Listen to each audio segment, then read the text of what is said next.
Hello everyone, I am Shreyansh and today we are starting a super chapter. मतलब today we are starting 11th का the very first chapter according to me और NCERT के हिसाब से chapter number 2. ठीक है, that is units and measurement. Units and measurement.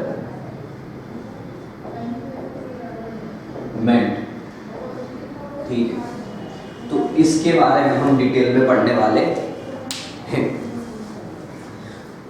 तो मतलब सबसे पहले तो ये बात कर लेते हैं कि फिजिक्स होता क्या है। फिजिक्स होता क्या है ना, फिजिक्स से जुड़े हुए चीज़ें आएंगी अब। तो फिजिक्स क्या होता है? फिजिक्स स्टडीज बहुत ही बेसिक सा डेफिनेशन होता है। Physics study of nature and it's loss. Physics nature के बारे में स्टडी है, उसके लॉस के बारे में स्टडी होता है फिजिक्स। अब फिजिक्स को स्टडी करने के लिए क्या डिफाइन करा गया? कुछ टर्म्स डिफाइन करे गए कि कुछ किसी भी चीज को डिफाइन करना। जैसे if I have to define myself, तो मेरे पेरेंट्स ने मेरा नाम रख दिया श्रेयांश। ठीक है, तो आप फिर बोलोगे Shreyansh sir is teaching, Shreyansh sir पढ़ा रहे हैं, श्रेयांश सर आ रहे हैं, श्रेयांश सर जा रहे हैं। तो एक टर्म सेट कर दिया आपने। तो मुझे किसी भी चीज को डिफाइन करने के लिए क्या चाहिए? कुछ जनरल टर्म्स चाहिएंगे। और फिजिक्स को डिफाइन करने के लिए मुझे चाहिएगा फिजिकल क्वांटिटी। फिजिक्स को डिफाइन करने के लिए मुझे चाहिएगा फिजिकल क्वांटिटी। अब फिजिकल क्वांटिटी क्या है? ए quantity which can be measured, a quantity which can be measured, क्या है? A quantity which can be measured and by which various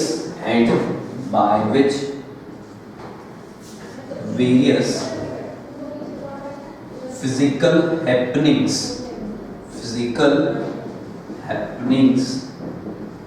या फिर physical loss by which physical happenings can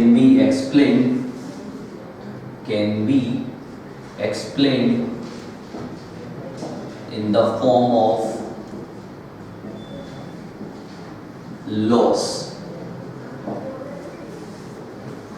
एक charge दूसरे charge को क्यों अट्रैक्ट कर रहा है? Due to the electrostatic force. Coulomb ने दिया था, ठीक है, एक लॉ है। ठीक है, धरती क्यों घूम रही है सन के चारों तरफ? न्यूटन ने दिया था, दैट इज ग्रेविटेशनल लॉ। ठीक है, तो बहुत सारे लॉ हैं। फोर्स होता है मास इनटू एक्सेलरेशन, न्यूटन का सेकंड लॉ। तो मैं किसी मतलब फिजिक्स को एक्सप्लेन करना है तो फिजिकल क्वांटिटी की जरूरत पड़ेगी। फिजिकल क्वांटिटी क्या होती है?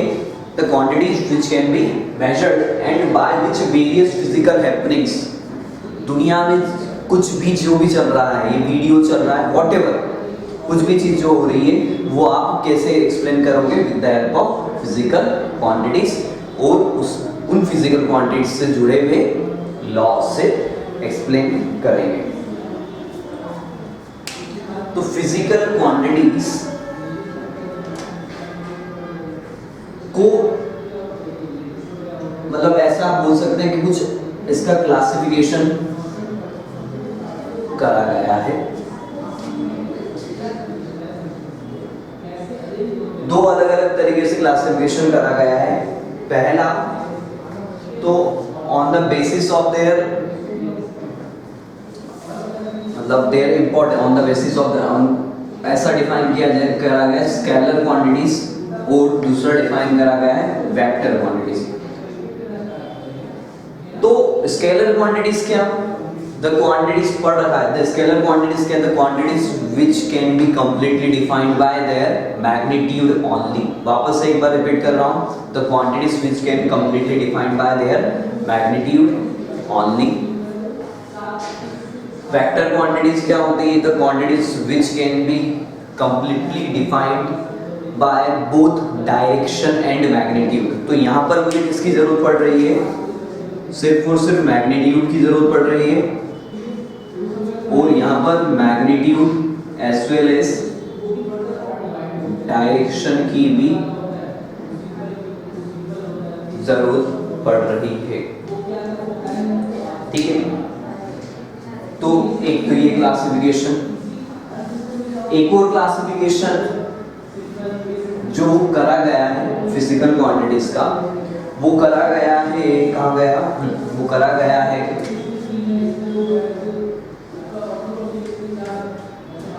ऑन द बेसिस कि वो क्वांटिटीज कैसी हैं, डिपेंडेबल है या नॉट डिपेंडेबल।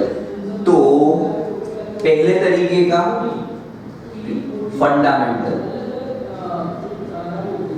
फंडामेंटल क्वांटिटीज, दूसरा बोल रहा हूं डिराइव्ड क्वांटिटीज। फंडामेंटल क्वांटिटीज क्या, वो क्वांटिटीज जो इंडिपेंडेंट है, वो क्वांटिटीज जो इंडिपेंडेंट है दूसरी क्वांटिटीज से।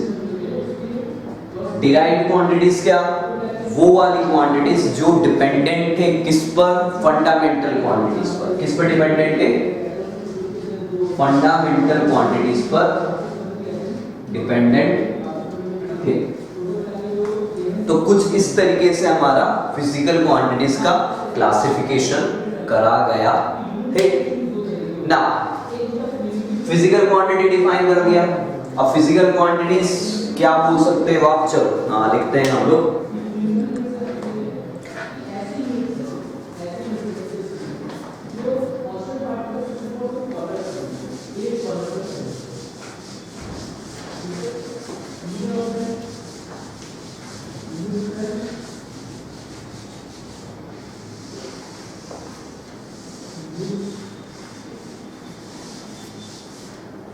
स्केलर क्वांटिटीज और फिजिकल, ये इसका डेफिनेशन तो हमें पता है। फंडामेंटल क्वांटिटीज का डेफिनेशन लिख लो। Fundamental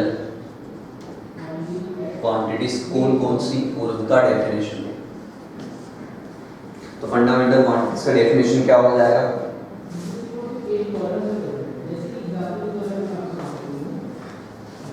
the quantities which are independent of other quantities, जो दूसरी क्वांटिटीज पर डिपेंड नहीं करती। कौन कौन सी क्वांटिटीज होती है, 7 क्वांटिटीज होती है, मास, लेंथ, टाइम। चलो ये अभी मैं वो टेबल बनवाऊंगा जब लिखवाऊंगा। तो मास, लेंथ, टाइम ये जनरल। डिराइव्ड क्वांटिटीज क्या क्या, derived quantities the quantities which are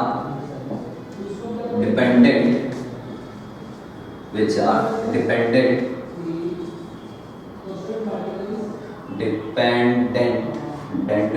दो बार हो गया, dependent on fundamental quantities. Example, speed, area etcetera, speed, area etcetera. ठीक है, तो ये किस पे डिपेंड करती है, जैसे स्पीड डिपेंड करता है, स्पीड क्या होता है, डिस्टेंस अपॉन टाइम।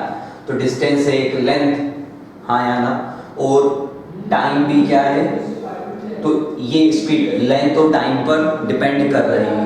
एरिया क्या होता है, किसी भी चीज का एरिया, जैसे मान लीजिए रेक्टेंगल का एरिया क्या होता है, multiplication of its two sides, है ना। तो लेंथ इनटू ब्रेड्थ दोनों क्या होती है, एक लेंथ होती है। तो एरिया किस पर डिपेंड करता है, लेंथ पर डिपेंड करता है। तो डिराइव्ड क्वांटिटीज क्या होगी, which depends on fundamental quantities. Next, अब जैसा कि इस चैप्टर का नाम है यूनिट्स एंड मेजरमेंट, तो यूनिट्स क्या होती है, व्हाट इज यूनिट्स। यूनिट्स क्या होती है,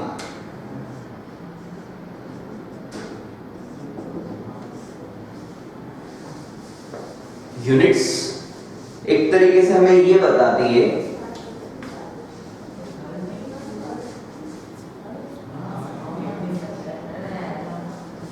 जैसे हमने लिख दिया है यहाँ पर 5 है ना, 5 लिख दिया, ये न्यूमेरिकल वैल्यू लिख दिया, ठीक है मैंने।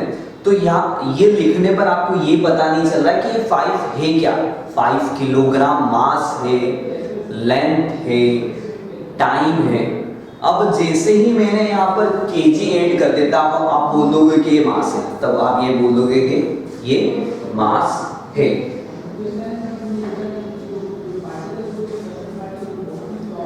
तो यूनिट्स क्या हो जाएगा, मतलब फिजिकल क्वांटिटीज तो हम ढूंढ रहा है, मास बोल दिया, लेंथ बोल दिया, टाइम बोल दिया।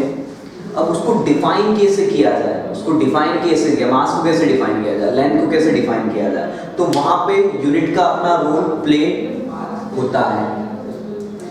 तो मैं ऐसा बोल देता हूं, जो units units provided the platform या फिर बेस, प्रोवाइडेड द बेस लिख लो, for physical quantities, physical quantities. अब ये क्या है, this are the standards, this are the standards by which physical quantity can be expressed or measured। तो क्या है, दिस आर द स्टैंडर्ड्स है। तो दुनिया में कोई भी फिजिकल क्वांटिटी होगी, उसकी अपनी कुछ यूनिट होगी। दुनिया में कोई भी फिजिकल क्वांटिटी होगी, उसकी कुछ अपनी यूनिट होगी। उस यूनिट से ही मुझे ये पता चलता है कि वो फिजिकल क्वांटिटी कैसा है। तो यहां से एक जनरल टर्म या फिर फॉर्मूला निकल के आ जाता है कि फिजिकल क्वांटिटी कोई भी है, उसके पास क्या है, अपनी न्यूमेरिकल वैल्यू है और उसका यूनिट है। तो किसी भी फिजिकल क्वांटिटी को आप कैसे लिख सकते हैं, न्यूमेरिकल वैल्यू इनटू उसका यूनिट्स, न्यूमेरिकल वैल्यू इनटू उसका यूनिट्स, ठीक है। अब ये बचपन में पढ़ते थे हम लोग के यूनिट्स कैसे होनी चाहिए, छोटी होनी चाहिए, है ना, स्टैंडर्ड होनी चाहिए, कन्वर्टिबल होनी चाहिए। तो वो लिख लेते हैं, units should be widely used, should be widely used. क्यों, जैसे कि यहाँ पर, जैसे आप यहाँ पे मेजर कर रहे हो कुछ भी, किसी भी टर्म के, किलो बोल रहे हो, व्हाटएवर, ठीक है, शेर बोल रहे हो, मन, ऐसे कुछ जनरल यूनिट्स होती है इंडियन, शेर बोल रहे हैं, मन बोल रहे हैं, वो आप बाहर चले जाओगे तो वहाँ पे कोई समझने वाला नहीं है। तो यूनिट्स कैसी होनी चाहिए, वो होनी चाहिए वाइडली यूज। मैं यहाँ पे भी यूज करूँ, आउट ऑफ इंडिया भी यूज करूँ, कहीं भी यूज करूँ, वो क्या होनी चाहिए, इजीली एक्सेप्टेबल होनी चाहिए। तो वाइडली यूज होनी चाहिए। It should have some standard. It should have standard and calibrated. Standard होनी चाहिए, कैलिब्रेटेड होनी चाहिए। तो जैसे आप ऐसा बोल सकते हैं कि जो किलोग्राम है, तो कहीं एक क्या बोलते हैं, हाँ, कहीं एक लेब में रखा हुआ पार्ट है, वो वैसे ही डिफाइंड है। जैसे मैं बता देता हूँ, किलोग्राम क्या है,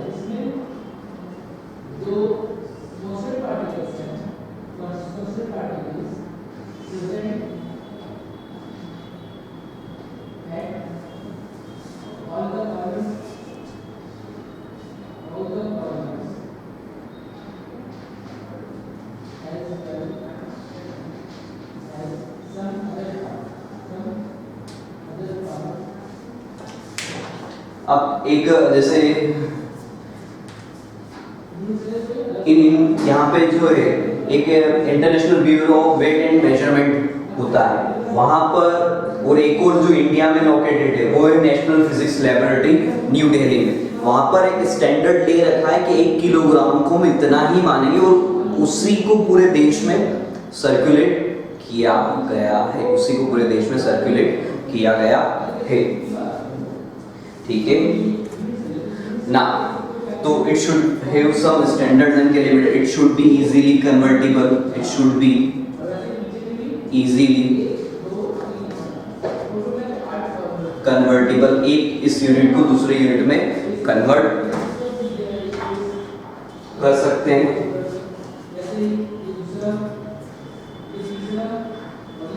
यहां से एक चीज और समझ में आती है कि हम किसी भी यूनिट को कैसे एक्सप्रेस कर सकते हो।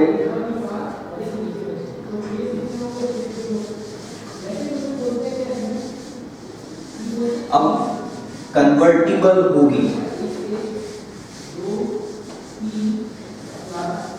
तो यहां से क्या होगा, suppose if I take A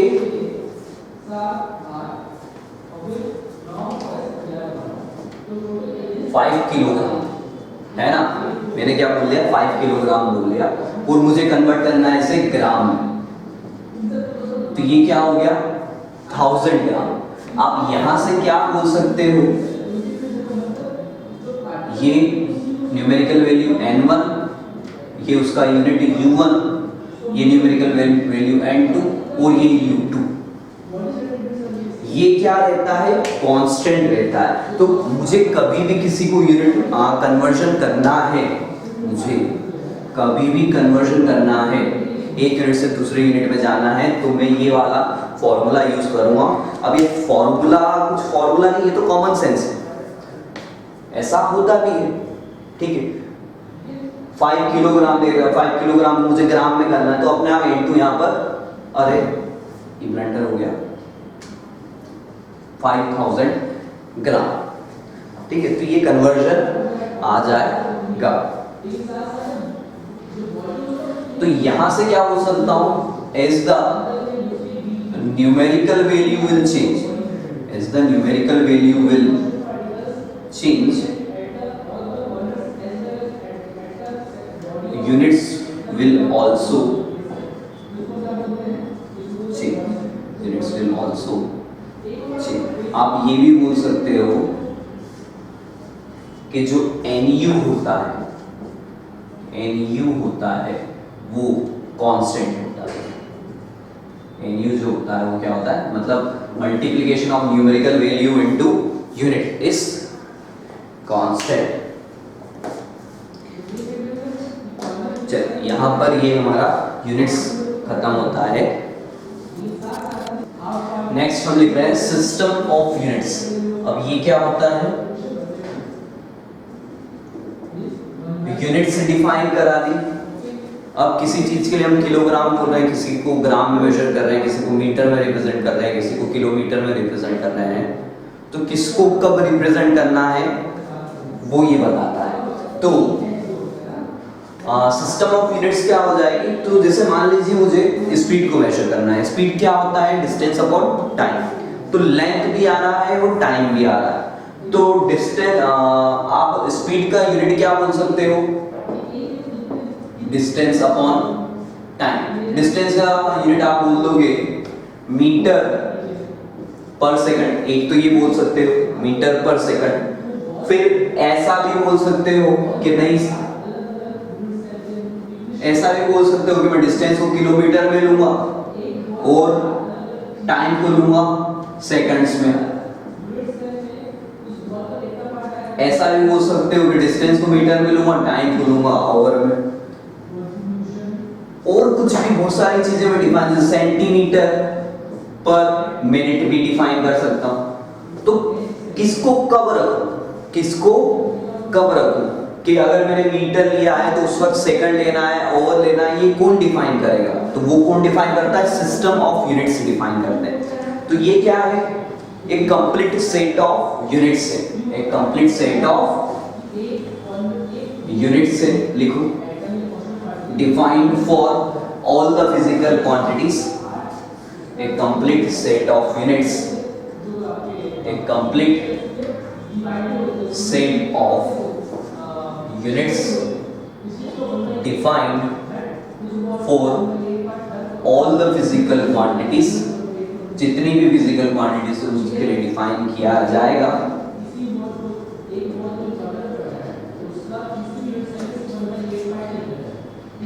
Defined for all the physical quantities, comma, fundamental as well as derived quantities also, सबके लिए डिफाइन किया गया है। सारी physical is called system of units। अब सिस्टम ऑफ यूनिट्स अलग अलग एरिया के हिसाब से अलग अलग बनने लगे। तो सबसे पहला जो यूनिट है सिस्टम ऑफ यूनिट है उसको बोल दिया गया MKS system of units. MKS क्या होता है? M stands for metre, K stands for kilogram,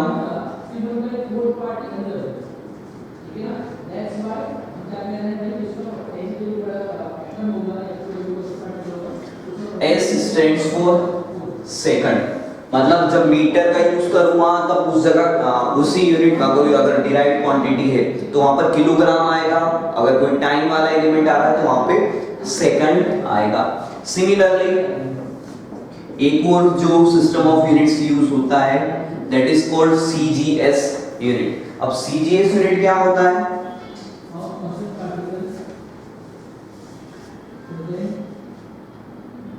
पहला लेंथ वाला टर्म आता है सेंटीमीटर, दूसरा ग्राम मास वाला टर्म, तीसरा सेकंड। ठीक है, तो लेंथ का यूनिट सेंटीमीटर होगा, कोई मास वाला टर्म आएगा वहां पे ग्राम होगा, ये सेकंड होगा। थर्ड एक और कॉमन सा यूनिट जो होता है ये होता है FPS। पहला वाला होता है फुट, दूसरा वाला होता है पाउंड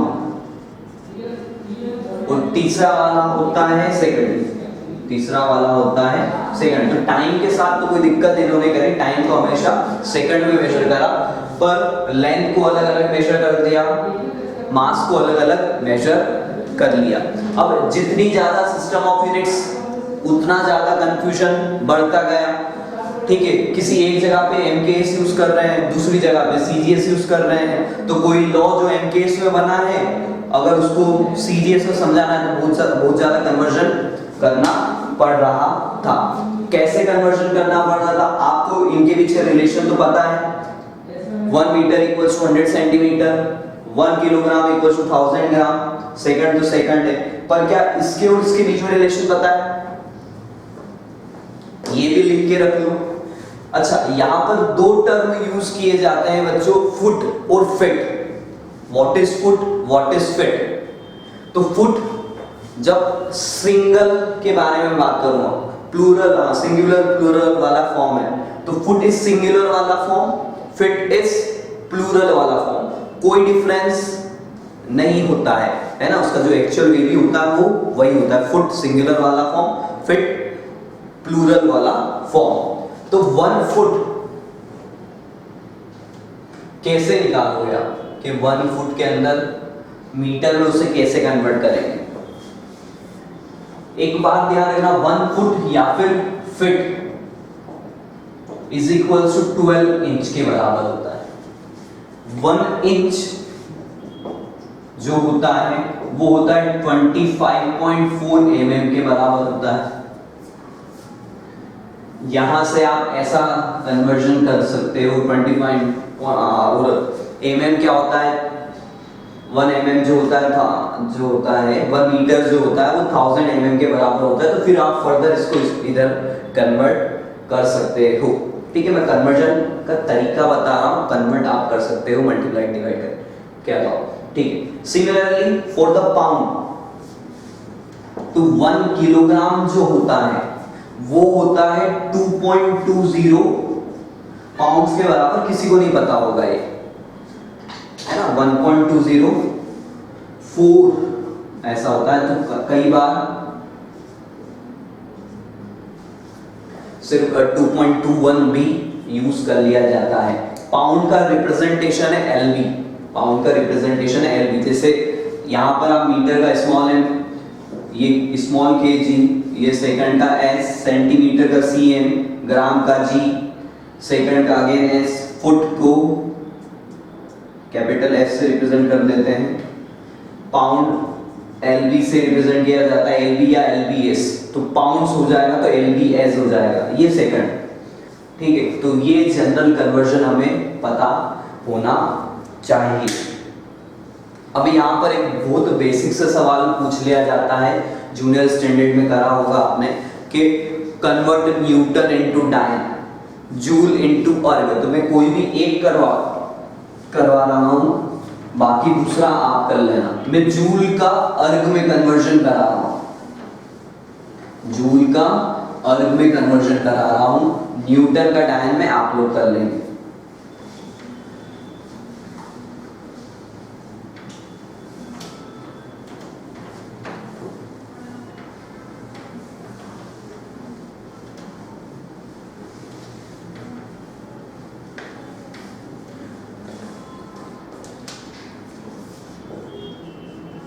कन्वर्ट 1 जूल इनटू अर्ग।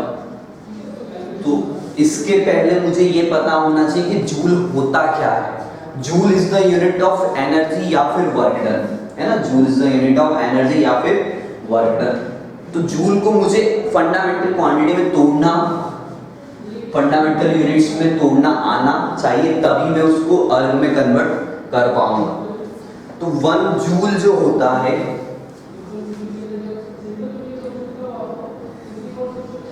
वर्क डन का यूनिट है ना। मैं कैसे सोचता हूं वो सोचने का तरीका भी सीख लो। वर्क डन जो है, वर्क डन का यूनिट है जूल। वर्क जो होता है फोर्स इनटू डिस्प्लेसमेंट, है ना, फोर्स इनटू डिस्प्लेसमेंट। तो जो जूल हो गया है यहां से, वो क्या हो गया है, न्यूटन मीटर। फोर्स का यूनिट न्यूटन, डिस्प्लेसमेंट का यूनिट मीटर। तो न्यूटन मीटर को बोलते हैं जूल। मीटर तो एक फंडामेंटल यूनिट आ गया, न्यूटन क्या है, अगेन एक फोर्स का यूनिट है। तो फोर्स क्या होता है, मास इनटू एक्सेलरेशन। फोर्स क्या होता है, मास इनटू एक्सेलरेशन। तो मास इनटू मास का यूनिट क्या हो जाएगा, केजी, एक्सेलरेशन का यूनिट मीटर पर सेकंड स्क्वायर इनटू मीटर। तो 1 जूल यहां से कितना निकल के आ रहा है, 1 केजी मीटर स्क्वायर पर second square, 1 KG metre square पर सेकंड स्क्वायर। जैसा कि आप देख रहे हो ये एमकेएस वाला फॉर्म है, ये क्या है, एमकेएस। तो कन्वर्ट एमकेएस। अब अर्ग जो होता है ये होता है सीजीएस यूनिट होता है, किसका, वर्क डन का, वर्क डन का या फिर एनर्जी का। मुझे अर्ग क्या होता है वो भी मैं बता देता हूं। कन्वर्जन बिल्कुल ऐसा ही है, कन्वर्जन बिल्कुल ऐसा ही है, ऑल्दो आपको गिवन होगा, पर गिवन ना भी होना कि क्या होता है 1 जूल इसके बराबर होता है, 1 अर्ग क्या होता है वो भी हमें पता होना चाहिए। अब मुझे यहाँ पर एक बात ध्यान रखनी है कि मुझे क्या लेना है, सीजीएस यूनिट लेनी है, बाकी स्टेप्स तो यही चलेगी। तो वर्क का यूनिट है अर्ग, वर्क का यूनिट है अर्ग। अर्ग जो होगा यहाँ पर न्यूटन ऐसा मतलब एमकेएस यूनिट था, है ना, तो मुझे अर्ग के लिए क्या लिखना पड़ेगा, डायन और सेंटीमीटर, डायन सेंटीमीटर। और डायन क्या होता है, फोर्स का सीजीएस यूनिट होता है। कन्वर्जन यहीं से पता चल जाएगा, फोर्स मतलब न्यूटन और डायन, ठीक। डायन क्या हो जाएगा, मास इनटू एक्सेलरेशन। डायन क्या हो जाएगा, मास इनटू एक्सेलरेशन। तो मास का जो यूनिट यहाँ पे यूज करा जाता है ग्राम, एक्सेलरेशन का यूनिट हो जाएगा सेंटीमीटर पर सेकंड स्क्वायर इनटू सेंटीमीटर। तो 1 अर्ग जो निकल के आ रहा है वो ये रहा है 1 ग्राम centimetre square by second square. All दो ये दोनों आपको गिवन होंगे अगर ऐसा कुछ क्वेश्चन आता है, पर गिवन क्यों ये सवाल है। तो इजीली हम ये सॉल्व कर सकते हैं। अब मुझे ये बताना है कि 1 जूल को 1 अर्ग में कन्वर्ट करेंगे तो क्या रेशियो आएगा, मतलब क्या कन्वर्जन रहेगा। ये रब कर रहा हूं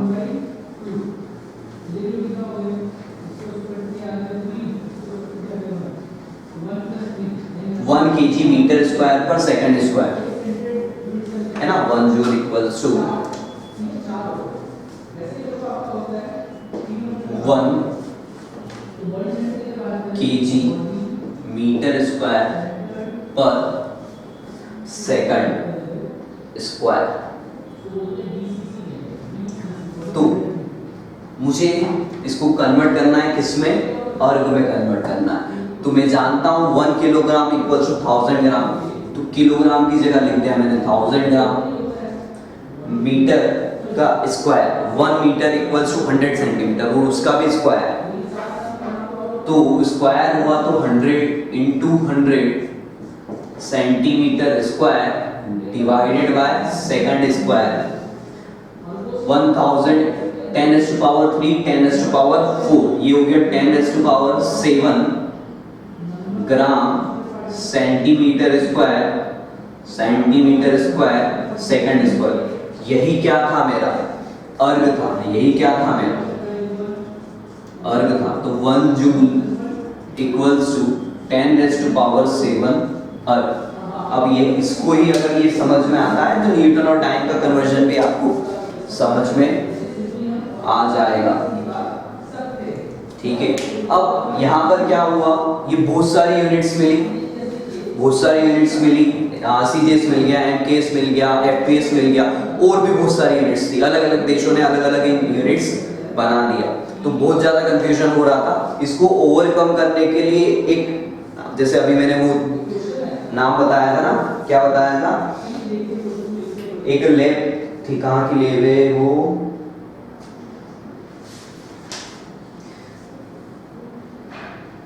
इंटरनेशनल सिस्टम ऑफ यूनिट्स, मतलब ये लैब कहाँ की है,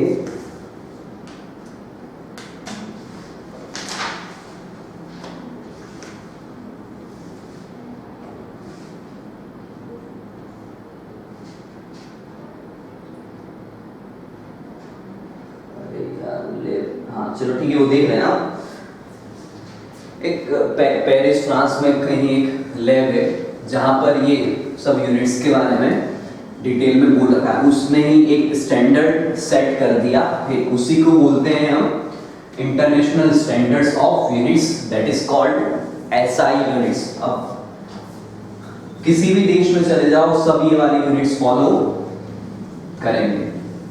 उसको बोला गया है स्टैंडर्ड्स, इंटरनेशनल स्टैंडर्ड ऑफ, एक कुछ भी स्टैंडर्ड सेट कर दिया, स्टैंडर्ड ऑफ यूनिट्स। शॉर्ट में इसे बोला जाता है एसआई यूनिट्स। शॉर्ट में क्या बोला जाता है, एसआई यूनिट्स। ये क्या है, it is the modification of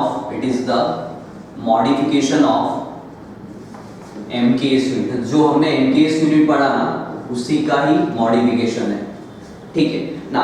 इसी के रिस्पेक्ट में फिर क्या करा गया, जो हमारी एसआई फंडामेंटल यूनिट्स से एक्सप्लेन करा गया है।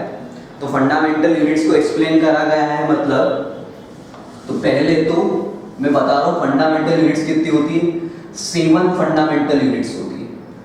कितनी यूनिट्स होती है, 7 फंडामेंटल यूनिट्स होती हैं। ये लिख लेते हैं, ये लिख लेना, ये भी हटा रहा हूं, एक टेबल बनानी है। 7 फंडामेंटल यूनिट्स होती। क्या क्या होती है 7 फंडामेंटल यूनिट्स? 7 फंडामेंटल क्वांटिटीज होती है, उनकी यूनिट्स होती है। तो सबसे पहला मास, लेंथ, टाइम, इलेक्ट्रिक करंट, जिस ऑर्डर में मैंने याद रखा है उसी ऑर्डर में आपको भी याद रखना है। टेम्परेचर,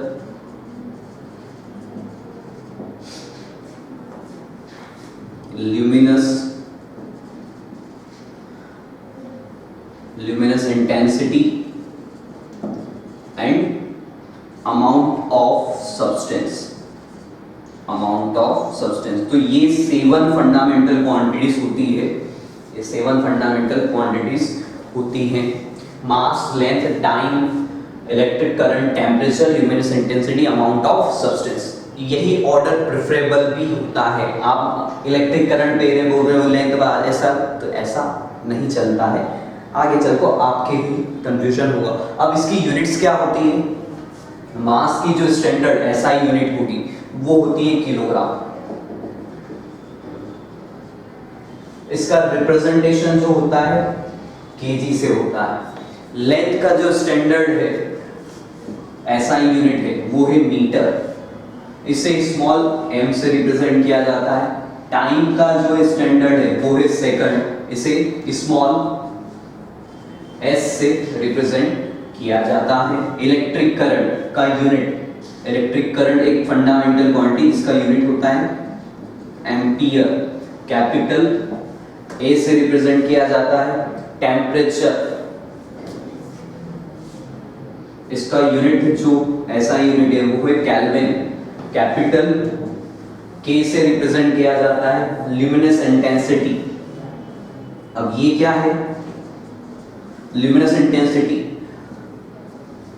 ये ब्राइटनेस मेजर करने का फंडामेंटल क्वांटिटी। जैसे ये हमारे पास CFL है, तो ये कितना ल्यूमेंस का है, कितने कैंडिला का है, कितनी ब्राइटनेस दे रहा है, that is my luminous intensity.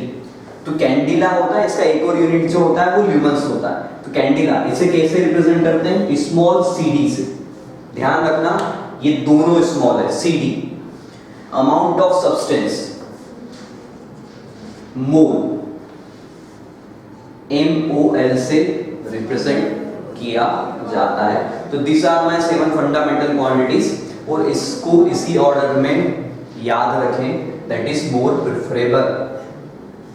अब ये किलोग्राम क्या है वो भी मैं बता देता हूं। एक किलोग्राम जो है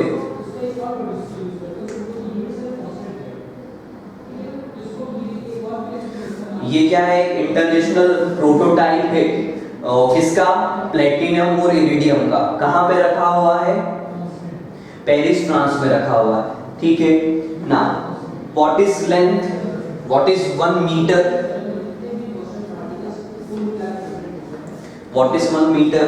1 मीटर वो टाइम है, सॉरी 1 मीटर वो लेंथ है जहां पर लाइट कितने टाइम में 1/399792458 सेकंड में कवर करती है। और ये क्या लिखा है? 299792458। ये बेसिकली स्पीड ऑफ लाइट है, 3 × 10⁸ है। तो लाइट 1 इतने सेकंड्स में जितने डिस्टेंस ट्रेवल करती है उसे 1 मीटर बोला गया है। ठीक है ना। तो बिल्कुल एक स्टैंडर्ड बता रखा है। टाइम क्या होता है? 1 सेकंड क्या होता है? तो 1 सेकंड क्या है? 1 second is the duration of 19192631770 periods of radiation corresponding to the transition between hyperfine levels of cesium। Caesium के ऑसिलेशंस कितने? ये जो मैंने रैंडम सा नंबर बोला ना, एनसीईआरटी में गिवन है। सीजियम कितने 9192 ऐसा कुछ बहुत बड़ा सा नंबर है, कितने ऑसिलेशन कर लेगा, इतने ऑसिलेशन कर लेगा, तो इतने ऑसिलेशन में लगने वाला टाइम जो हो जाएगा 1 सेकंड है। तो जैसा कि मैं बोल रहा हूँ ये स्टैंडर्डली प्री डिफाइंड होते हैं और ये वेरी नहीं करते हैं। जैसे वेरी करने वाले यूनिट्स क्या हो जाएंगे, हाथ हो गया कि ऐसा ऐसा करके नाप लो, तो अभी जब मैं छोटा था तब मेरा हाथ के साइज इतना, अब इतना बड़ा हो गया, तो ये वेरी नहीं करते हैं ना, ये स्टैंडर्ड होते हैं जो कि फिक्स होते हैं। Apart from the 7 fundamental quantities, there are 2 supplementary quantities. क्या होती है वो?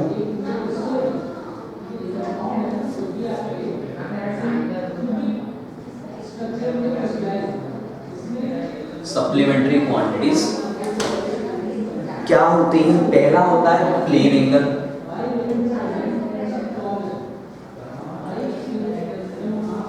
प्लेन एंगल को कैसे मेजर किया जाता है, इसका यूनिट क्या है? That is radians. इससे रिप्रेजेंट कैसे करते हैं? RAD, मतलब इसका जो सिंबल है वो क्या है? RAD। दूसरा एक और होता है सॉलिड एंगल। क्या होता है समझते हैं? प्लेन एंगल तो सबको पता होगा, इसका जो सॉलिड एंगल का यूनिट होता है वो होता है स्टेरेडियन, SR, स्मॉल SR से रिप्रेजेंट किया जाता है। अब सबसे पहली बात करते हैं प्लेन एंगल होता क्या है। प्लेन एंगल ये होता है, हम लोग जो बचपन से एंगल पढ़ते हुए आए हैं ना, जैसे 30 डिग्रीज, ये जो एंगल है 2 डायमेंशन में जो बन रहा है वो क्या है? मेरा प्लेन एंगल। वो क्या है? मेरा प्लेन एंगल। तो 30 डिग्रीज को मैं क्या बोल सकता हूँ? π/6 भी बोल सकता हूँ, ये मैंने बताया था। अब जब π/6 वाला फॉर्म लिखा है, पाई वाला जब फॉर्म लिखा है, मतलब मैंने क्या लिख दिया इसे, ये डिग्री वाला फॉर्म है, जहां पर डिग्री आ रही है वो डिग्री वाला फॉर्म, जहां पाई आ रहा है वो रेडियंस वाला फॉर्म, जहां पाई आ रहा है वो कौन सा वाला फॉर्म? तो रेडियंस वाला फॉर्म। ठीक है ना, 30 डिग्री। अब एंगल क्या होता है? ये किसी, ये जो है एक सर्कल के रिस्पेक्ट में डिफाइन किया जाता है। तो जो एंगल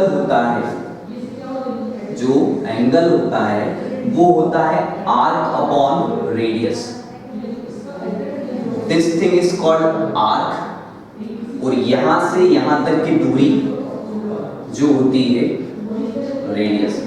एक सर्कल के रेस्पेक्ट में डिफाइन किया जाता है, तो पूरा सर्कल क्या हो जाएगा? 360 डिग्री का या फिर 2 पाई का, 2 पाई रेडियंस का। तो आर्क अपॉन रेडियस। अब अगर हम ध्यान से देखें, ये जो होता है डायमेंशनलेस होता है, या फिर हाँ क्या बोल सकते हो उसे? ये डायमेंशनलेस। क्यों डायमेंशनलेस?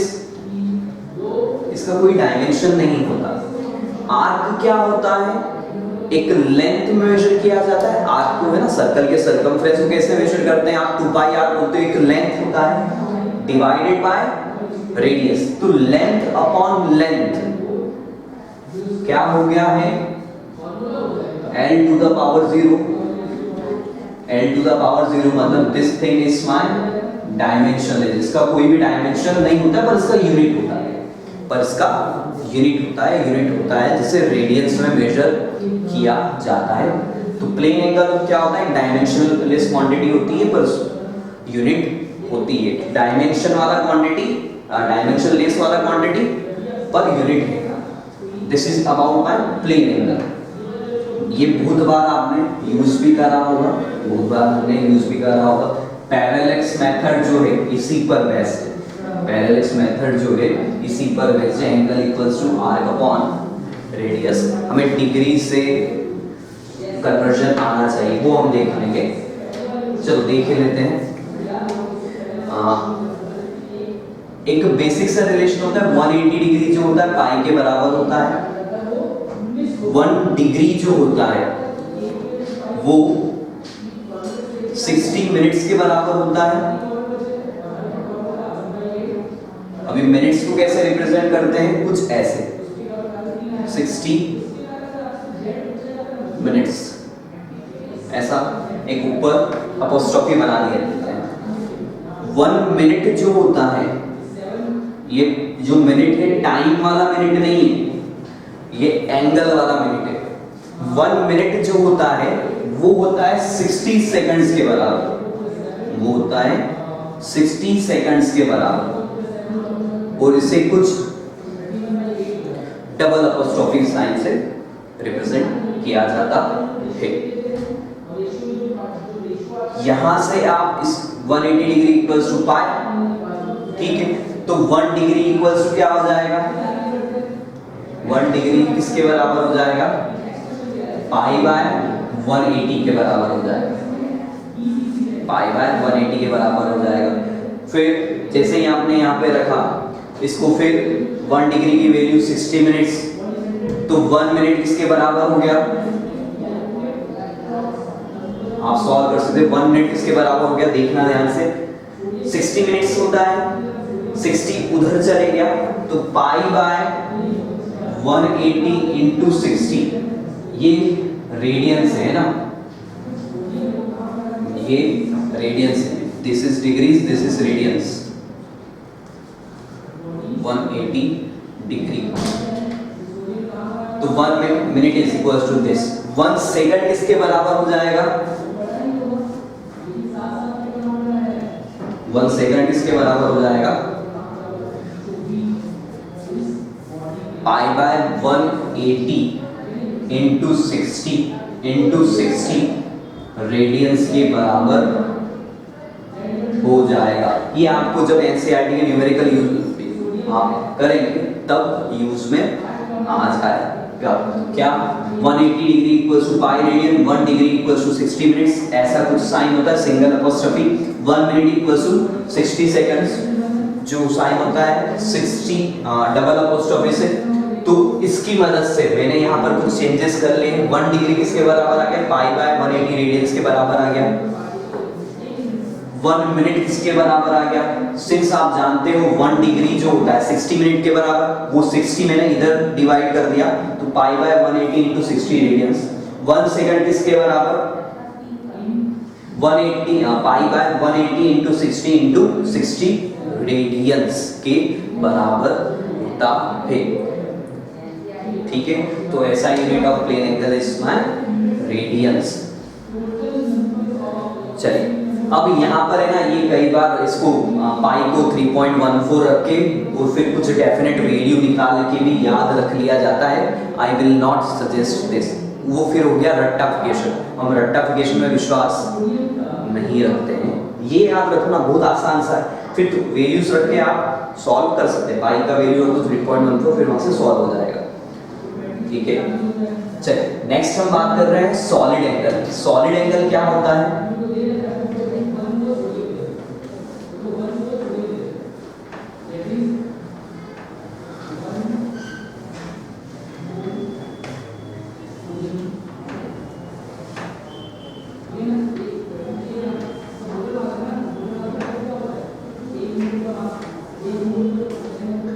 सॉलिड एंगल क्या होता है?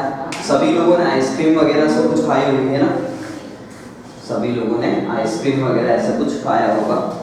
ठीक है, सपोज ये मान लीजिए ऐसा कुछ एक कोन बन रहा है, दिस इज माय कोन। तो ये जो कोन है, कोन जो सेंटर हो रहा है, यहाँ से जो सेंटर से हो रहा है, एक एंगल बना रहा है सरफेस, एक पूरा एरिया बना रहा है। तो जो 3 डायमेंशन में एंगल होता है, जो 3 डायमेंशन में एंगल होता है, जैसे कि कोन जो एक एंगल बनाता है ना उसके सरफेस से, वो क्या होता है मेरा सॉलिड एंगल। 3 डायमेंशन में जो एंगल बनता है, इसका फॉर्मूला क्या हो जाएगा सॉलिड एंगल का? जैसे कि जो एंगल होता था आर्क अपॉन रेडियस होता था, यहां पर जो सॉलिड एंगल हो जाएगा एक सरफेस एरिया के साथ बनेगा, है ना। तो सॉलिड एंगल हो जाएगा surface area divided by radius का square. Surface area divided by radius का स्क्वायर। अगेन ये मीटर स्क्वायर, लेंथ का स्क्वायर, ये अगेन एक कैसी क्वांटिटी है, डायमेंशनलेस क्वांटिटी है पर इसका यूनिट है, डायमेंशनलेस क्वांटिटी है पर इसका यूनिट है। क्या होता है थोड़ा सा समझाने की कोशिश करते हैं। ये सपोज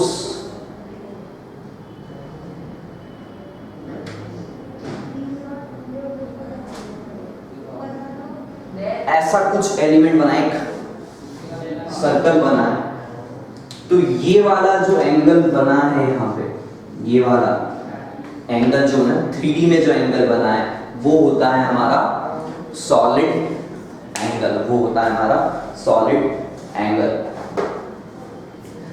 ठीक है, तो सॉलिड एंगल क्या आता है वो भी हमने पढ़ लिया। नेक्स्ट बात करते हैं हम यहाँ पर इस चैप्टर में एक टर्म और आता है जिसे बोलते हैं प्रीफिक्सेस।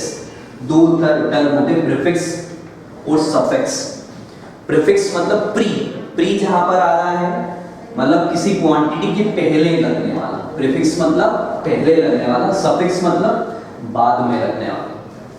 तो प्रीफिक्स है हमारे यहाँ पर मतलब इस चैप्टर में जो हम लोग बात करने वाले प्रीफिक्सेस की बात करने हैं। पहले लगने वाला, पहले लगने वाला फिजिकल क्वांटिटी के पहले लगने वाला हो जाएगा प्रीफिक्स। सफिक्स क्या हो जाएगा, इसका उल्टा है, आखिरी में लगने वाला। तो प्रीफिक्स जो होते हैं बहुत सारे तरीके के होते हैं।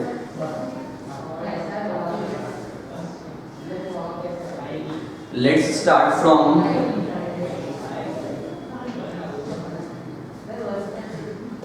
कुछ जनरल में लिखा रहा हूं। 10⁻1 को बोलते हैं डेका, 10⁻2 को बोलते हैं हेक्टो। ठीक है, डेका को 10⁻3 को बोलते हैं किलो, है ना।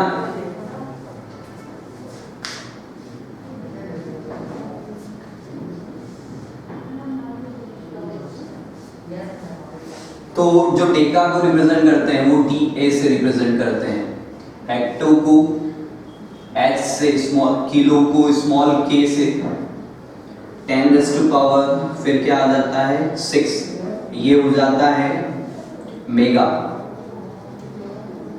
मेगा को कैपिटल M से, 10⁻9,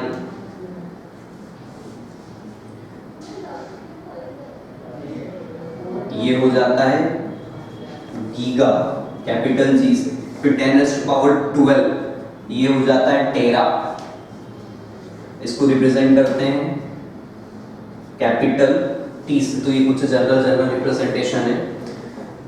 और 10⁻15 भी होता है जो होता है peta, PETA, peta capital P से रिप्रेजेंट किया जाता है। तो this are my general prefixes. तो ये बढ़ाने वाले हैं। अब कुछ छोटी यूनिट्स, 10⁻⁻1 जिसे बोलते हैं डेसी, 10⁻⁻1। तो जैसे मैं डेसीमीटर बोल रहा हूं तो वो क्या हो जाएगा, 1 मीटर का 10th वाला हिस्सा, है ना। 1 मीटर का 1/10 of metre is my deci. तो 10⁻, इसको DI से रिप्रेजेंट किया जाता है, डेसीमीटर को किससे रिप्रेजेंट किया जाता है, हाँ सॉरी, सिर्फ D से ही रिप्रेजेंट किया जाता है। 10⁻⁻2 सेंटी, C से रिप्रेजेंट किया जाता है। 10⁻3 ये होता है मिली, स्मॉल, M से रिप्रेजेंट किया जाता है। 10⁻6 दैट इज कॉल्ड माइक्रो, इसे म्यू से रिप्रेजेंट किया जाता है, इसे माइक्रोमीटर, 10⁻6 मीटर। फिर होता है 10⁻9, ये हो जाता है नैनो, स्मॉल n से रिप्रेजेंट किया जाता है। 10⁻⁻12 ये होता है पीको, स्मॉल p से रिप्रेजेंट किया जाता है, स्मॉल p से। 10⁻15 ये होता है फर्मी। 10⁻15 क्या होता है? फेम्टो या फिर फर्मी, स्मॉल f से रिप्रेजेंट किया जाता है। तो this are my general prefixes जो मैं throughout the physics use करने वाला हूं। इसमें से मोस्ट ऑफ द आपको पता होंगे, एक बार रीड कर लो याद हो जाएंगे। एकदम अलग से रटने मत बैठना कि इसको याद करना है, धीरे धीरे सब याद हो जाएंगे।